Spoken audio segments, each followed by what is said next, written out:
चालबाज मासी। रंजू बहन की बहू सृष्टि बहुत संस्कारी थी।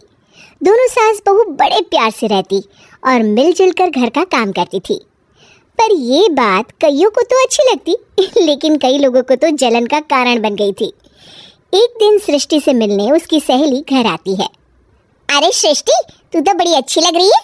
यहाँ तो घर का सारा काम करते करते हालत ही खराब हो जाती है। अपने ऊपर ध्यान देने का वक्त ही नहीं मिलता। तू तो बड़ी किस्मत वाली है। सृष्टि इस बात से हमेशा खुश रहती थी कि उसे एक अच्छा ससुराल मिला है। लेकिन एक दिन रंजू बहन की दूर की मौसी उसके साथ रहने आती है। अरे तू क्यों सारा दिन घर का काम करती है? बहू को बोला कर घर का काम किया करे। अरे है तो वो भी बेटी की तरह ही ना, और मिलजुल कर काम जल्दी हो जाता है। तू तो बड़ी सीधी है।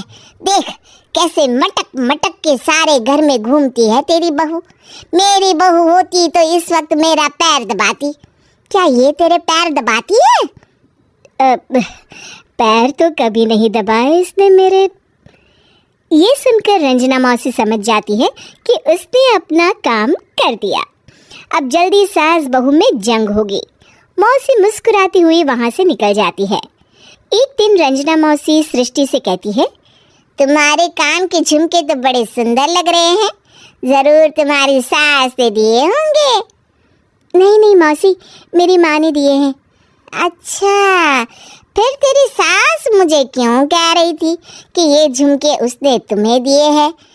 उसे झूठ नहीं बोलना चाहिए था। वैसे तुम्हारी सास ये भी कह रही थी कि तुम्हें खाना बनाना नहीं आता, तभी उस बेचारी को सारा दिन तुम्हारे साथ काम करने के लिए किचन में लगना पड़ता है। ऐसी तो कोई बात नहीं है, मुझे खाना बनाना नहीं आता। अरे मैंने तो खुद उन्हें खाना बनाना सिखाया है मौसी। रंजना मौसी वहाँ से चली जाती हैं। किचन में सृष्टि खाना बना रही होती है कि तभी उसकी सास वहाँ आ जाती है और वो कहती है, आज मेरे पैर में बहुत दर्द है, खाना तू ही बना ले। और वैसे भी मैंने सुना है कि मुझे खाना बनाना तो तूने सिखाया है। हाँ माँ जी, सुना तो आपने सही है। वैसे मैंने भी बहुत कुछ सुना है, लेकिन क्या बोलूँ। दोनों सास बहू को झगड़ते देख बाहर खड़ी रंजना मौसी मुस्कुराने लगती है। बड़ी आई थी प्यार से रहने वाली। इन्हें कोई बताए सास कभी माँ नहीं बन सकती और ना ही कभी बहू बेटी। शाम को रंजना मौसी सृष्टि को बुलाती है। अरे सृष्टि बेटा, जरा एक कप चाय तो दे दे। मौसी, चाय आप माँ जी से ही ले लीजिए, मैं किचन में पैर भी नहीं रखूंगी। वैसे भी मुझे कहाँ आता है चाय बनाना। तभी वहाँ रंजू आ जाती है। वो सृष्टि की बात सुन लेती है। हाँ हाँ बहू रानी, तुझे तो कुछ नहीं आता। रंजना, तो तू एक काम कर, तू ही चाय बना ले। और हाँ, सृष्टि को भी चाय दे देना। इसे क्या लगता है ये चाय नहीं बनाएगी तो क्या हम चाय नहीं पिएंगे? अरे हम पिएंगे भी और पिलाएंगे भी। रंजना मौसी थक कर उठती है। ठीक है रे रंजू दीदी, आप जैसा बोले। रंजना चाय बनाकर लाती है और सोफे पर बैठी सृष्टि और रंजू को चाय देती है। अच्छा, मैं थोड़ा मंदिर तक जा रही हूँ, रात में देर हो जाएगी आने में। रंजना देर रात घर आती है तो सृष्टि को आवाज़ लगाती है। अरे बहू रानी, कुछ खाने को तो दे दे, बहुत जोर से भूख लगी है। मैंने कोई खाना वाना नहीं बनाया मौसी। वैसे भी आपकी बहन तो कहती है ना कि मुझे खाना बनाना आता ही नहीं। हे भगवान, अब यह फिर से ना शुरू हो जाए। तभी वहाँ रंजू आ जाती है।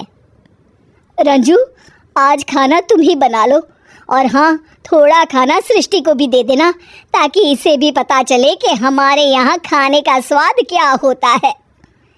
रंजना बेचारी किचन में जाकर पूरे घर का खाना बनाती है।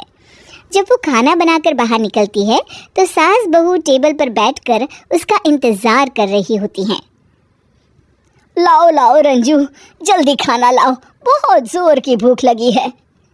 सास बहू खाना खाकर अपने अपने कमरे में चली जाती है।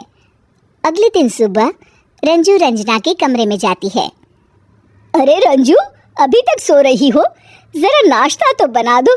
तुम्हें तो पता है ना कि बहू आजकल किचन में पाँव भी नहीं रखती। पता नहीं किसने उसके कान भरे हैं। चलो अब उठो और नाश्ता बनाओ। और हाँ, सृष्टि को भी दे देना खाने के लिए।